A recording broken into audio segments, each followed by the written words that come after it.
Hello everyone, आज के इस वीडियो में हम जानेंगे ऑक्सीलेशन इन ए वी शेप्ड ट्यूब के कंसेप्ट को, जहां हम डिराइव करेंगे कि जब किसी वी शेप्ड ट्यूब में लिक्विड डला होता है और when it is being disturbed from its equilibrium conditions, तो जो वो ऑक्सीलेशंस होता है उस ऑक्सीलेशंस का टाइम पीरियड क्या होता है, एंगुलर फ्रीक्वेंसीज क्या होता है, और उसमें हम लोग ये डिराइव करेंगे कि जब इसमें लिक्विड डला हुआ है, ये जो है this space is filled with liquid, और जब हम इसका एक डिस्टर्ब जब इसको हम डिस्टर्ब करते हैं एंड डिस्टर्ब करने के बाद क्या होगा, it starts oscillating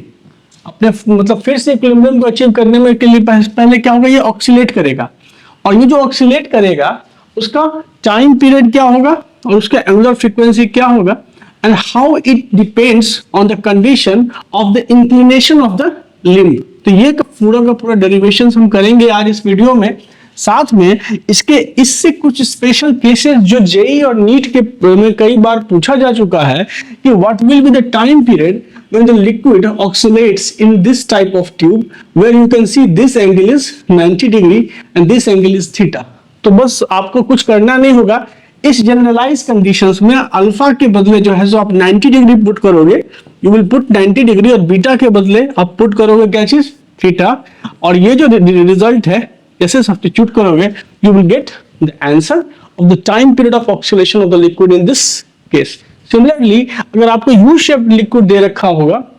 you shaped tube के केस में क्या होगा, बोथ एंगल्स आर 90 डिग्री, ये भी आर्म 90 डिग्री से है हॉरिजॉन्टल के साथ इंक्लाइंड, और ये भी आर्म 90 डिग्री से हॉरिजॉन्टल के साथ इंक्लाइंड है। So when you substitute both alpha and beta as 90 degree here, ठीक है, you will get the time period result when a liquid is forced to oscillate in a U shaped tube. तो मैं एक generalise case इस video में derive करूंगा, और इस केसेस से जितने भी मल्टीपल केसेस हैं वो आप समझ पाएंगे। The derivation part, here you can see the complete setups, ठीक है, a V-shaped tube inclined with where the two arms is inclined by angle alpha and beta। the left arm, ये जो arm है, ठीक है, वो alpha angle से horizontally के साथ inclined है, and the right arm is inclined with the angle beta। now the liquid that is resting inside this tube at this moment is at equilibrium, and you can see both the limb में जो free surface का height है, this is the height of free surface, मतलब ये जो height है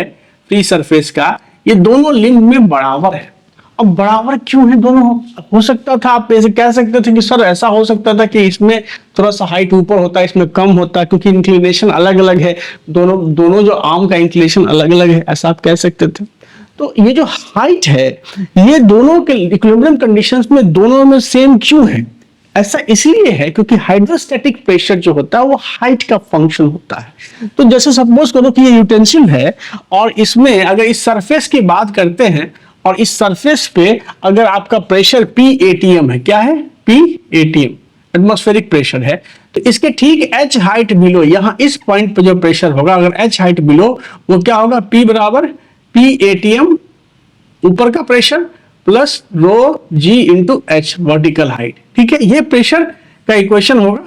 इस point पे, H height below the surface. तो अब जरा आप बताओ कि अगर इन दोनों लिम्ब के थ्रू में प्रेशर कैलकुलेट करता, तो इस पॉइंट पे जो प्रेशर था ये कॉमन पॉइंट था, अगर मैं इस लिम्ब से प्रेशर कैलकुलेट करता और अगर हाइट H होता तो प्रेशर कुछ और आता, अगर इस लिम्ब से कैलकुलेट करता और ये हाइट जो है सो H नहीं होकर के H1 होता तो प्रेशर कुछ और आता, and that leads to a pressure difference at this point. और प्रेशर डिफरेंस जैसे ही होगा ये पॉसिबल ही नहीं है, क्योंकि लिक्विड तो इक्विलिब्रियम में है, प्रेशर डिफरेंस होगा तो फिर मोशन होना स्टार्ट हो जाएगा लिक्विड का। So that's why both liquids have been shown at equilibrium position at equal height in both the arm of the V shaped tube. दोनों ट्यूब में जो इक्वल हाइट पे दिखाया गया है उसके पीछे का रीजन ये हाइड्रोस्टैटिक प्रेशर का जो डिपेंडेंसी है on the vertical height only, यही एक रीजन है। नाउ हम क्या करेंगे इसके डेरिवेशंस में, हमें आपको पता है कि एसएचएम में अगर टाइम पीरियड निकालना है तो आप एक डिस्टरबेंस क्रिएट करते हो, ठीक है। यहाँ जो ये लिक्विड है, इस लिक्विड में अगर ये जो लिक्विड का सेटअप है, अगर इस पर लिक्विड में डिस्टर्बेंस क्रिएट करना है, you have to apply some disturbances, and in that case मैं क्या करता हूं, यहां से इसको ब्लो करता हूं। ब्लो मतलब फूकना, प्रेशर को बढ़ाना होगा, ठीक है। मैं शट भी कर सकता हूं, तो उस केसेस में प्रेशर घटेगा, मोशन किसी और डायरेक्शंस में होगा। तो मैंने क्या किया, यहां पे एक डिस्टर्बेंस क्रिएट किया, and that disturbance leads to the movement of water in the tube. और हुआ क्या चीज कि उस डिस्टर्बेंस के बाद मैंने ये देखा कि वाटर जो है वो x distance along the limb क्या हो रहा है, डिस्प्लेस कर गया है। एक लिम्ब, लेफ्ट लिम्ब में वाटर जो है वो अपने इनिशियल पोजीशन से क्या हो गया, ये एक्स डिस्टेंस, अगर इस लाइन को आप ड्रॉ करो, ठीक है, वाटर हैज डिस्प्ले, ये जो वाटर था ये गायब हो गया, ये अब इस साइड डिस्प्लेस हो गया। तो ये एक्स डिस्टेंस वाटर जो है सो डिस्प्लेस कर चुका है, ठीक है। अब यहां एक्स डिस्टेंस वाटर डिस्प्लेस किया, तो कॉरस्पॉन्डिंगली जो है सो जो आपका पहले जो इक्विलिब्रियम हाइट था, ये इसके अबव एक्स डिस्टेंस वाटर चढ़ जाएगा इसमें। अगर यहां एक्स तुमने नीचे किया तो यहां एक्स ऊपर चढ़ गया, ठीक है। ये तो बात समझ में आ रही है। तो मैंने एक डिस्टर्बेंस क्रिएट किया, and that disturbance leads to the displacement of water in the left limb through a limb distance x, and correspondingly ये डिस्प्लेसमेंट की वजह से राइट लिम्ब में उतना ही पानी जो है वो ऊपर चढ़ गया, ठीक है। अब इस डिस्टर्बेंस को अगर तुम गौर से देखो तो आप ये कह सकते हो कि ये जो हाइट है, ये इस हाइट को अगर सम वर्टिकल हाइट तुम y एज्यूम करो, ठीक है, if you assume it some vertical height y, तो आप ये कह सकते हो यहां से क्या चीज कि इस केस में अगर आप गौर से देखो तो एक ये ट्रायंगल बना, आप लिख सकते हो ऐसा triangle, some kind of triangle like this and vertical height कितना डिस्प्लेस हो रहा है, मैं इसी की बात कर रहा हूं, दिस, ठीक है। तो ये देखो, ये जो एंगल इंक्लिनेशन अल्फा है, ये क्या है, ये यहां से अल्फा एंगल का जो है सो इंक्लिनेशन यहां पे है, ठीक है। तो ये जो अल्फा इंक्लिनेशन है, तो ये y वर्टिकल हाइट जो y निकालोगे इस केस में, तो ये वर्टिकल हाइट y क्या निकलेगा, y, this is alpha, this is also alpha, and that's why the y, ये x है, ये x है, तो y क्या निकलेगा, y बराबर x ऑफ साइन अल्फा, ठीक है। सेम y अगर तुम इस केसेस में लगाओ, ये x प्राइम डिस्टेंस है, क्यों, क्योंकि लिम्ब जो है अलग अलग एंगल पे इंक्लाइंड है, तो ये x प्राइम डिस्टेंस है। तो अगर यहां देखो मैंने एक ट्रायंगल फॉर्म किया, ठीक है, मैं ये वर्टिकल हाइट से निकालना चाह रहा हूँ, ये दिस मेरा इंटरेस्ट केवल ये है, क्योंकि इससे मैं x और x प्राइम के बीच में एक रिलेशंस को एस्टेब्लिश कर पाऊंगा। तो यहाँ अगर देखो तो ये हो गया तुम्हारा कैचेस, ये जो इसका वर्टिकल हाइट जो y है उसको निकालो, तो y बराबर क्या लिख सकते हो, ये बीटा हो गया एंगल, क्योंकि यहाँ बीटा है, तो y बराबर x prime sine of beta, ठीक है। तो कहीं ना कहीं x और x प्राइम के बीच में अब मुझे रिलेशंस आ गया, मैं यहाँ लिख सकता हूँ क्या चीज कि y is equal to x sine of beta is equal to x sine of alpha is equal to x sine of beta. ये रिलेशन तो मेरा आ गया। अब चलिए मैं ये रिलेशन से डिराइव कर रहा था, उसके पर्पस को समझाता हूँ आपको। और एक चीज वो बड़ा इंपॉर्टेंट है समझना इसमें कि मैंने अभी लिक्विड्स के पैरामीटर्स और ट्यूब के पैरामीटर्स आपको नहीं बताए, जबकि ये जान ले ये जो ट्यूब है इसका जो क्रॉस सेक्शनल एरिया है ना, ये क्या है, ए है। ए क्या है, तो cross sectional area of the tube, A is what, cross sectional area of tube है, ठीक है। ए क्या है, तो ट्यूब का क्रॉस सेक्शनल एरिया है, और रो क्या है, rho is the density of liquid, ठीक है, डेंसिटी ऑफ लिक्विड है, ठीक है। और ये जो h है, this is the h, it is the height of the water in the arm at equilibrium positions. ये क्या है, height of the liquid, water ही नहीं मैं कह सकता, इसमें it can be any liquid, that's why I have said density of the liquid, and h क्या है, height of liquid at equilibrium, ठीक है, h। समझ में आ रही है बात, ठीक है। तो एक चीज बताओ, अगर मैं कहूं कि यार इस पूरे ट्यूब में कितना वाटर भरा हुआ, उसका मास क्या है, तो कैसे निकालोगे, what will be the mass of the whole liquid inside the tube. तो मास अगर तुम्हें निकालने के लिए कहा जाए, मैं डेरिवेशंस पे आऊंगा, पहले छोटे छोटे पैरामीटर्स को निकालना समझ लेते हैं। अगर मैं पूछूंगी कितना मास है लिक्विड का, तो तुम कहोगे ना कि इसमें जितना लेंथ है, इसके लेंथ को इसका लेंथ, तो हम अगर देखें तो एक्चुअली में क्या होगा कि ये अगर सपोज करो कि इसमें L1 लेंथ लिक्विड है, इसमें L2 लेंथ लिक्विड है, तो कहीं ना कहीं अगर मास निकाले हम, मास of the liquid in the tube, mass of total liquid in tube, अगर मैं निकालने के लिए बोलूं तो मैं क्या लिखूंगा, मास बराबर क्या होगा, डेंसिटी इंटू वॉल्यूम। डेंसिटी हो गया लिक्विड का रो, और वॉल्यूम क्या हो गया, तो वॉल्यूम हो गया एरिया ऑफ क्रॉस सेक्शन, और इंटू लेंथ, टोटल लेंथ कितना है, L1 plus L2, L1 plus L2। यहां से देखो तो रो ए और L1, दिस L1 ये जो आर्म है, ठीक है, ये L1 तुम लिख सकते हो, ये जो L1 है एक्चुअली में ये ही ना L1 है, ये जो आर्म लेंथ हुआ, ये जो L1 है अगर गौर से देखो तो ये अल्फा एंगल बना रहा है, ठीक है, तो ये जो हाइट हो गया h, ये हाइट कितना निकलेगा, ठीक है, this height will be, what will be this height, तो हम ये लिख सकते हैं यहां से कि sine alpha is equal to what, तो h by l, and that's why h by l1, so that's why यहां से लिख सकते हैं L1 is equal to h by sin alpha. उसी तरह से यहां से ये जो हाइट है वो L2 है, तो L2 is equal to h by sin of beta. तो कहीं ना कहीं L1 और L2 जब मुझे पता चल गया h के टर्म्स में, the height of the liquid in equilibrium condition के टर्म में, तो मैं लिख सकता हूं क्या चीज, तो h by what it is, L1 equal to h by sin alpha and plus h by sin beta, and this will gives you rho a into h, यहाँ से तो sin alpha plus sin beta by sin alpha into sin of beta. So this will be the mass of the total liquid in the tube. ये चीजें समझ में आ गई। अब चलते हैं हम लोग कि जब मैंने पानी को h डिस्टेंस नीचे की ओर पुश किया bye pushing the air inside, तो ये जो लेंथ हुआ, ये x लेंथ यहां चढ़ गया। अब देखो तो एक्सेस लिक्विड क्या है, इस आर्म में जो एक्सेस लिक्विड है, ठीक है, कहीं ना कहीं उसी का जो वेट है along this tube is applying the restoring force, ताकि ये पूरा का पूरा लिक्विड फिर इधर भागे। ऑक्सीलेशंस में होना क्या है, ऑक्सीलेशंस में यही liquid back and fourth motions करेगा इस ट्यूब के अंदर। अब देखो क्या हुआ कि जब तुमने इसको डिस्टर्ब किया तो हुआ क्या चीज कि एक्सेस वेट, यहाँ पे जो लिक्विड है वो इस हाइट तक है, अब ये लिक्विड यहां तक आ गया है, यहां से घट के h हाइट से घट के यहां आ गया, और कोरस्पॉन्डिंगली इसमें लिक्विड का ले देखो यहां से बढ़ के यहां चला गया। मतलब कि एक्सेस लेंथ जो है लिक्विड का, हम क्या लिख सकते हैं, excess length of the liquid, क्या चीज, excess excess length of liquid in right limb, ये राइट लिम्ब मतलब राइट आर्म, तो वो कितना है भाई, वो है हमारे पास क्या चीज, डेल एल, ये जो पूरा का पूरा जो आप कहोगे ऐसे करके, this will be del L, this is the excess length of the liquid in right arm, and this is what, तो x prime and plus x, ये जो ये यहां से यहां जो x जो हुआ सो प्लस ये x प्राइम, ठीक है, तो x प्राइम प्लस x। अब ये जो एक्सेस लेंथ है लिक्विड का, ठीक है, ये क्या है, access length of the liquid है।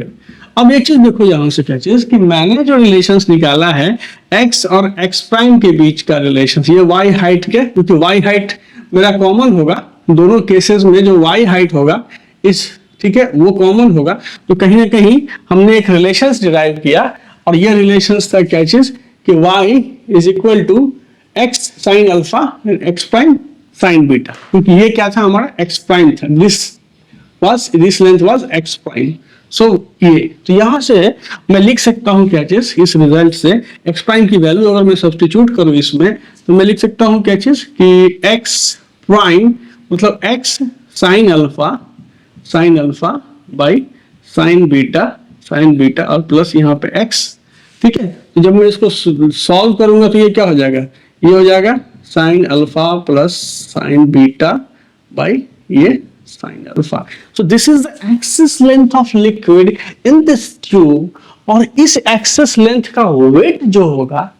उसका जो कंपोनेंट होगा अलोंग, क्योंकि वेट तो हमेशा मान लो सेंटर ऑफ मास हुआ इस एक्सेस लेंथ का, तो वेट तो हमेशा ऐसे लगेगा mg, ठीक है। तो ये सिर्फ वेट ही इस पे प्रेशर नहीं, वेट का जो कंपोनेंट होगा along the tube that will apply the excess pressure या that will apply the restoring force on the entire liquid to ऑक्सीडेट। रिस्टोरिंग फोर्स तो इसी एक्सेस वेट की वजह से ही लगेगा। तो weight of the liquid, weight of the excess liquid in, ये लिखा निकाल सकते हैं यहां से कि weight of excess liquid in right limb या राइट आर्म, वो क्या हो जाएगा, ये हो जाएगा वेट मतलब क्या होता है, वेट मतलब mg हो जाता है नहीं, हम जानते हैं वेट मतलब क्या हुआ, mg हो गया। तो मास क्या हुआ, मास बराबर क्या होता है, mass is equal to density into volume. Density तो रो पता है लिक्विड का, और वॉल्यूम यहाँ पे इसने मैंने लिख दिया एक्सेस लिक्विड का वॉल्यूम v इंटू जी। और एक्सेस लिक्विड का वॉल्यूम क्या हो सकता है, एक्सेस, ये v क्या है, this is excess volume of excess liquid, ठीक है। यहाँ v से कंफ्यूज मत होइएगा। तो ये जो v होगा वॉल्यूम, वो क्या होगा, एरिया ऑफ क्रॉस सेक्शन इसका a है, और लेंथ जो है एक्सेस लिक्विड का डेल एल है, तो मैं लिख सकता हूँ रो ए डेल एल इंटू जी, ठीक है। यहां तक कोई कंफ्यूजन आपको नहीं होनी चाहिए, अगर है तो प्लीज कमेंट करके बताएंगे, मैं उसे फिर से क्लियर कर दूंगा जो है सो, ठीक है। तो ये आ गया आपको क्या चीज, weight of the excess liquid in the right limb. और यहां से देखिए तो आपको पता है डेल एल की वैल्यू आपने यहाँ निकाल रखी है, तो यहां अगर मैं पुट कर दूं तो ये आ जाएगा रो ए जी, यहां मैं ले लेता हूँ डेल एल को इकट्ठे कर देता हूँ, तो sign alpha plus sine beta by sine alpha और इंटू यहाँ पे क्या चीज x. So this is the weight of the excess liquid in the right limb. Now, what will be the restoring force? This weight is not the restoring force. This is acting vertically downward. So, component of this force along the limb will be the restoring force. तो पता है ये beta है, अगर ये angle आपका beta है तो ऑब्वियस है कि ये जो एंगल होगा इसके साथ जो एंगल बन रहा होगा, ठीक है, ये क्या होगा, ये होगा आपका 90 माइनस बीटा, ठीक है, क्योंकि ये सब परपेंडिकुलर डालोगे तो ये 90 डिग्री होगा, ट्रायंगल में निकालो तो ये 90 डिग्री माइनस बीटा होगा। तो जब तुम वेट का प्रोजेक्शन लोगे अलोंग द लिम्ब, तो रिस्टोरिंग फोर्स इज क्या, रिस्टोरिंग फोर्स क्या होगा, तो इट इज द क्या चीज, वेट जो आ गया, ये जो वेट है W और इसका कंपोनेंट मैंने इधर लिया है, ठीक है, तो W और यहां से हो जाएगा तो cos of 90 minus beta which will be W sine of beta, ठीक है। This is the restoring force जो कि इस पूरे लिक्विड के ऑक्सीलेशंस के लिए रिस्पॉन्सिबल होगा। तो इसमें जब W साइन बीटा करोगे, सॉरी, तो W साइन ऑफ बीटा, मैंने एलसीएम लिया यहाँ पे बीटा, यार बहुत ज्यादा मिस्टेक कर रहा हूँ मैं आजकल, पता नहीं क्या हो गया। तो ये बीटा हो, ठीक है, तो ये जब बीटा हुआ तो मैं जब इस वैल्यू को यहाँ सब्स्टिट्यूट करूंगा तो ये क्या हो जाएगा, रो ए जी साइन ऑफ यहाँ पे अल्फा प्लस साइन ऑफ यहाँ पे बीटा बाई साइन ऑफ यहाँ पे बीटा और इंटू यहाँ पे एक्स, ठीक है, और ये हो गया into sine beta component sine of यहाँ पे बीटा, ठीक है, ये बीटा से ये बीटा कट गया। So you finally have the restoring force rho A g और ये हो गया sine alpha plus sine beta, ठीक है, इंटू यहाँ पे एक्स, ठीक है, this is the restoring force, ठीक है, हम लिख सकते हैं इसको एफ आर। अब बताओ क्या चीज कि ये रिस्टोरिंग फोर्स हो गया, अब एक्सेलरेशन क्या होगा, किसका एक्सेलरेशन, ये पूरे के, ये जो रिस्टोरिंग फोर्स है वो एक्चुअली में इस इंटायर मास ऑफ लिक्विड को एक्सेलरेट कराने के लिए रिस्पॉन्सिबल है। तो इस रिस्टोरिंग फोर्स की वजह से जो एक्सेलरेशन होगा इस लिक्विड का, लिक्विड कॉलम, इस पूरे लिक्विड का एक्सेलरेशन जो होगा वो ए बराबर क्या हो जाएगा, ए बराबर हो जाएगा रिस्टोरिंग फोर्स एफ आर बटा mass of the total liquid M, ठीक है, mass of the total liquid हमने निकाला है यहाँ पे, mass of the total liquid मैं इसको कैपिटल एम से रिप्रेजेंट करता हूँ, ठीक है, तो mass of the total liquid M. अब यहां से देखो कि ये जो रिस्टोरिंग फोर्स हो गया वो क्या है, rho A g sine of alpha plus sine of beta into x by mass of the liquid कितना निकला है, तो रो ए एच, ठीक है, यहां निकला है sine of alpha plus sine of beta by में निकला है कितना, sine of alpha into sine of beta, ठीक है। अब जरा बताओ मुझे कि इस एक्सप्लेनेशन से तुम इसको तो काट ही सकते हो, ये ऐसे कट गया, ठीक है, ये रो इंटू ए सीधे इसको मैंने काट दिया, अब ये चला गया ऊपर, तो अब देखो क्या हुआ, जब ये ऊपर गया तो it will be simply what, g sine of alpha into sine of beta by यहां से h इंटू एक्स। तो अब देखो एक्सेलरेशन जो है रिस्टोरिंग, आप उसको रिस्टोरिंग एक्सेलरेशन कह सकते हो। तो ए आर की वैल्यू कितनी आ गई है, ए आर जो है मैं कहाँ लिखूं, यही लिख देता हूं, a r is equal to g sine alpha into sine beta, ठीक है, बटा h इंटू एक्स। अगर वेक्टर फॉर्म में लिखूंगा तो ये क्या हो जाएगा, ऐसे यहाँ पे निगेटिव साइन आएगा, क्योंकि तो क्या हो रहा है, ये कैसे आएगा, ये निगेटिव साइन आएगा, ठीक है, ये रिस्टोरिंग फोर्स है। तो ये आ गया मेरा A R acceleration, restoring acceleration का वैल्यू। और मुझे पता है कि एज पर द एसएचएम के स्टैंडर्ड इक्वेशन से क्या होता है, ए इक्वल टू क्या होता है, minus of omega square into x. ये तो मुझे पता है, this is the standard equations of SHM. SHM का ये क्या है, स्टैंडर्ड इक्वेशंस है। तो जब मैं इन दोनों को आपस में इक्वेट करूंगा, क्योंकि यहाँ तो पता चल ही गया मुझे कि force is a linear function of displacement. जो मैंने फोर्स, जो रिस्टोरिंग फोर्स है वो क्या है, डिस्टरबेंस या डिस्प्लेसमेंट का लीनियर फंक्शन है। इट मींस कि द लिक्विड इज, क्या हो रहा है, सिंपल हार्मोनिक मोशंस करेगा लिक्विड, क्योंकि यहाँ पे एक्स का लीनियर फंक्शन आ गया। अब जब सिंपल हार्मोनिक मोशंस करेगा तो मैंने स्टैंडर्ड इक्वेशंस ऑफ एसएचएम से इक्वेट कर दिया, and we get omega square, and this omega square is equal to what, this omega square g sine alpha into sine of beta by यहाँ पे h। so you can get omega is equal to root under g sin alpha into sin beta by h, ठीक है। और that's why you can also calculate the time period t बराबर 2 pi root under h by g sin alpha into sin beta. So finally you have derived the time period of the oscillations of liquid in this V-shaped tube. इस derivations में आप देखो तो जो time period है आपका वो किसका फंक्शन है, एंगल ऑफ इंक्लिनेशन अल्फा और बीटा का फंक्शन है। मतलब क्या, जैसे जितना ज्यादा अल्फा और बीटा की वैल्यू